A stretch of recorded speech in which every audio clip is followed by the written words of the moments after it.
Hello friends, ये NGXS series का third part है और इसके अंदर हम देखेंगे कि हम NGXS को कैसे इंस्टॉल करके अपने किसी भी प्रोजेक्ट में सेटअप एंड इम्प्लीमेंट कर सकते हैं। तो देखते रहिए इस वीडियो को। मेरा नाम है अनूप और आप देख रहे हैं UX ट्रेंड।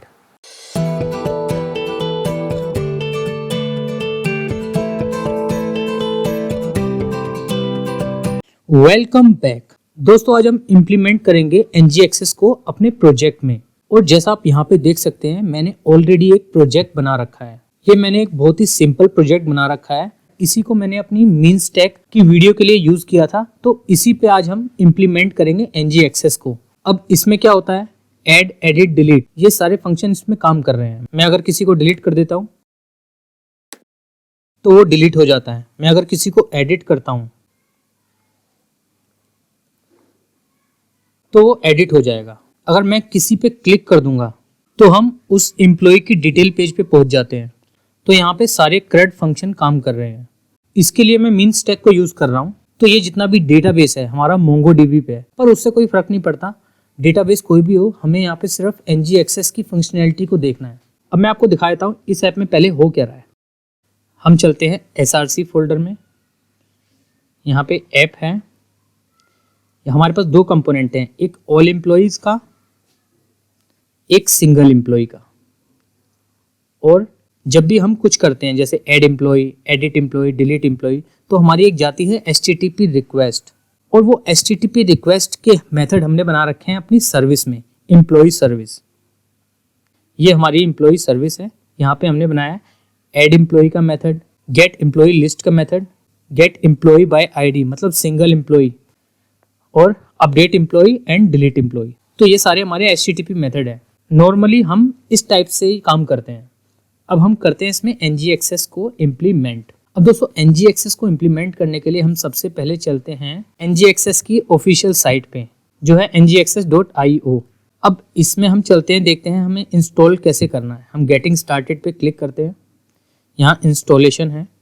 अब यहाँ पे लिखा है इसको इंस्टॉल करने के लिए हमें क्या करना है। सबसे पहले npm install @ngxs/store-save। तो हम इसको कॉपी करते हैं, इस फ्रंट एंड वाले फोल्डर को लोकेट करते हैं टर्मिनल में। अब यहाँ पे मैं उसको पेस्ट कर देता हूँ और एंटर कर देता हूँ। तो दोस्तों, ये हमारा इंस्टॉल हो गया है। अब हम चलते हैं वापस NGXS की साइट पे। इसके बाद हमें क्या करना है, हमें जाना है प्लगइन्स में। हमें ये लॉगर प्लगइन और डेवटूल प्लगइन ये भी इंस्टॉल करना है, ताकि इससे हमें लॉगर से हमें लॉग मिलता रहेगा और डेवटूल से हमें अपना एक स्टेट का एक पूरा चार्ट दिखता रहेगा। जैसे यहाँ पे आप देख सकते हैं, ये डेवटूल है। यहाँ पे हमें स्टेट, एक्शन वगैरह सबकी जानकारी मिल जाती है।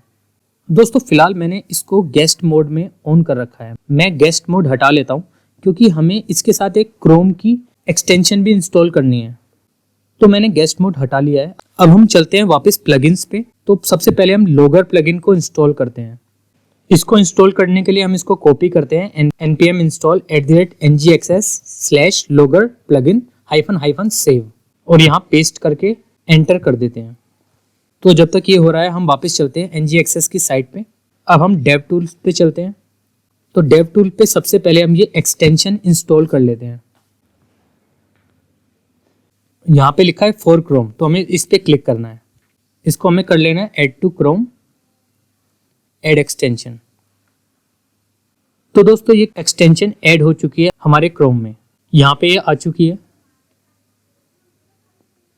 इसको हम कर देंगे, यहाँ पे लिखा है to left, to right, to bottom. जहाँ भी हमें इसको ओपन करना है हम इसको ओपन कर सकते हैं। तो ये है हमारा पूरा रिडक्स डेव टूल। यहाँ पे हम एक्शन, स्टेट, चार्ट सबकी जानकारी हमें मिल जाती है। फिलहाल इसको बंद कर देते हैं, अभी इसका कोई काम नहीं है। अब हम क्या करते हैं, नीचे चलते हैं, इसको भी इंस्टॉल करते हैं। इस लाइन को कॉपी करते हैं और यहाँ पेस्ट कर देते हैं और एंटर।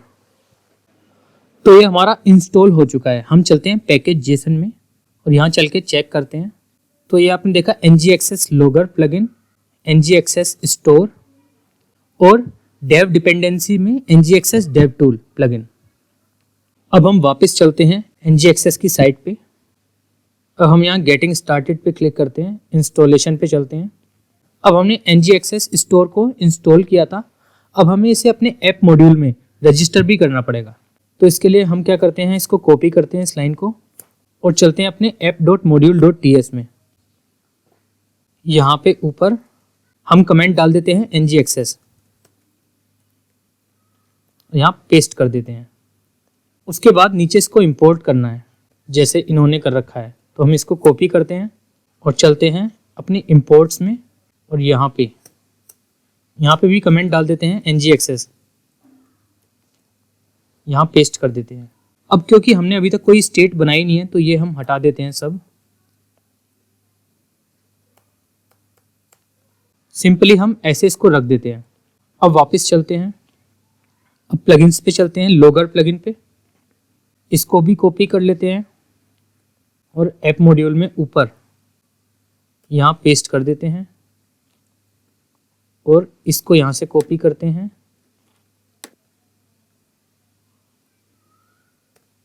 और यहाँ पेस्ट कर देते हैं। अब चलते हैं डेव टूल्स पे, इस लाइन को कॉपी करते हैं, ऊपर पेस्ट कर देते हैं और इंपोर्ट्स वाला भी उठा लेते हैं, यहाँ पेस्ट कर देते हैं। तो दोस्तों इंस्टॉलेशन के लिए हमें बस इतना करना है, तो ये हमारी ऐप में इम्प्लीमेंट हो जाएगा। अब मैं क्या करता हूँ, एक बार इस ऐप को स्टॉप करके वापस से रीस्टार्ट करता हूँ। तो ये वापस से रीस्टार्ट हो चुकी है हमारी ऐप। अब हम इसको चल के देखते हैं, तो यहाँ पे आ रही है। हम इसका कंसोल ओपन करके देखते हैं। तो दोस्तों आपने देखा यहाँ पे कंसोल में क्या आ रहा है, जो हमने लॉगर प्लगइन वगैरह डाला था वो अब सब इम्प्लीमेंट हो चुका है और काम कर रहा है। फिलहाल हमने कोई स्टेट, कोई एक्शन, कोई सिलेक्टर नहीं बनाया, तो यहाँ पे कुछ नहीं आ रहा। पर जब हम बनाएंगे तो यहाँ पे हमें हमारी स्टेट का डेटा दिखेगा। अब जैसा यहाँ पे आप देख रहे हैं, यहाँ पे प्रीवियस स्टेट दिखेगी, यहाँ पे नेक्स्ट स्टेट, और हम यहाँ पे लॉगर प्लगइन में अगर जाएंगे तो अब ये लॉगर प्लगइन में हमें दिख रहा है। यहाँ पे हमारे एक्शंस हमें दिख जाएंगे, यहाँ स्टेट दिखेगी। यहाँ पे हम चार्ट देखना चाहते हैं तो स्टेट में हमारा जितना भी डेटा होगा वो हमारा यहाँ पे हमें दिखता जाएगा। अब दोस्तों ngX स्टोर को बनाने के लिए हम सबसे पहले क्या करते हैं, हम रूट पे एक फोल्डर बना लेते हैं स्टोर नाम से। ये हमारा एक ग्लोबल स्टोर होगा और इस स्टोर में हम दो फोल्डर और बनाते हैं, एक तो एक्शंस और दूसरा स्टेट।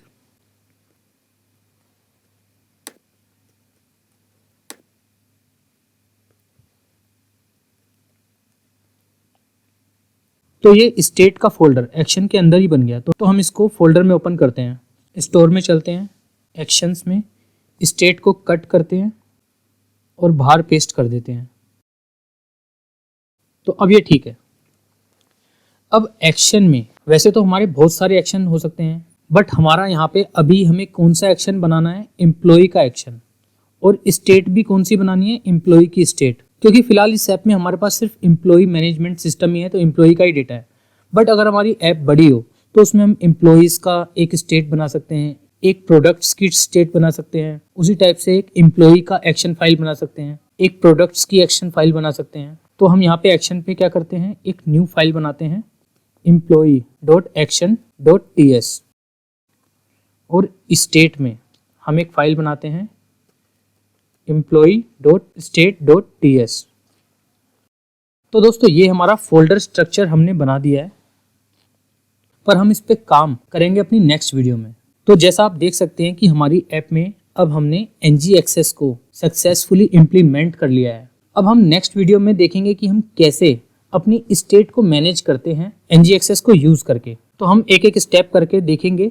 तो जैसा इसमें आप देख रहे हैं कि मैंने बहुत ही सिंपल ऐप बनाई है ताकि आप लोगों को भी समझने में ज़्यादा प्रॉब्लम ना हो, क्योंकि ये टॉपिक काफ़ी कॉम्प्लेक्स है और अगर इसके लिए मैं कोई कॉम्प्लेक्स ऐप बनाता तो शायद आप लोगों को समझने में भी डिफ़िकल्टी होती। तो इसलिए मैंने बहुत ईजी ऐप बनाई है, इसमें ज़्यादा कुछ नहीं है, सिर्फ एम्प्लॉय मैनेजमेंट है। तो हम इसमें एक एक स्टेप करके देखेंगे। सबसे पहले हम अपने इस पेज की स्टेट को मैनेज करेंगे, जहाँ पे हमारे सारे एम्प्लॉय की लिस्ट आती है। यहाँ पे आप देख रहे हैं सारे एम्प्लॉय के कार्ड बने हुए आ रहे हैं। तो इस पेज की स्टेट को हम मैनेज करेंगे, और उसका मतलब क्या है, जब भी हम किसी एम्प्लॉय डिटेल्स पेज पे जाएं तो आप देख रहे हैं यहाँ पे ही आ रहा है। तो ये कोई बात नहीं, आने देते हैं। हम अगर वापस इसी पेज पे दोबारा लौट के आए तो ये रिक्वेस्ट नहीं जानी चाहिए, तो सबसे पहले हम करेंगे इस स्टेप को कि हम किसी एम्प्लॉय डिटेल पेज पे जाएं तो ये रिक्वेस्ट जा रही है, कोई बात नहीं है, जाती रहे, बट लेकिन जब हम एटलीस्ट लौट के आए तो ये जो हमारी एम्प्लॉय लिस्ट है इसकी एटलीस्ट रिक्वेस्ट दोबारा ना जाए। तो हम फर्स्ट स्टेप में इस पेज की स्टेट को मैनेज करेंगे। उसके बाद सेकंड स्टेप में इस पेज की स्टेट को मैनेज करेंगे कि हम जब भी यहाँ आए तो ये HTTP रिक्वेस्ट ना जाए। और उसके बाद ऐसे ही धीरे धीरे हम एडिट, अपडेट, डिलीट वगैरह इन सब की स्टेट को भी मैनेज करेंगे। तो दोस्तों ये काम हम स्टार्ट करेंगे अपनी नेक्स्ट वीडियो से। दोस्तों अगर आपको मेरी ये वीडियो पसंद आई हो तो आप इस वीडियो को लाइक करें और शेयर करें, और आप UX ट्रेंड को फेसबुक, ट्विटर और इंस्टाग्राम पे भी फॉलो कर सकते हैं। दोस्तों अगर आप न्यू है मेरे चैनल पे तो प्लीज मेरे चैनल को सब्सक्राइब करें। Thanks for watching, see you in next video. अगर आपको मेरी ये वीडियो पसंद आई है तो इस वीडियो को लाइक कीजिए और सब्सक्राइब कीजिए मेरे चैनल UX ट्रेंड को, ताकि मेरी नेक्स्ट टेक्नोलॉजी वीडियो का अपडेट आपको मिल सके।